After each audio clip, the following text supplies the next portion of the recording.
You are looking at Julian's pronunciation guide, where we look at how to pronounce better some of the most mispronounced words in the world, like this other curious word. But how do you say what you're looking for today? Let's learn how to pronounce this term from ballet.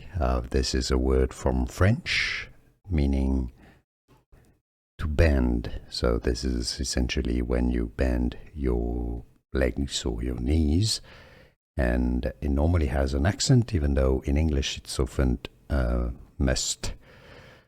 But anyways, it's pronounced as plie. That's the English pronunciation. In French it's pronounced as plier, plier.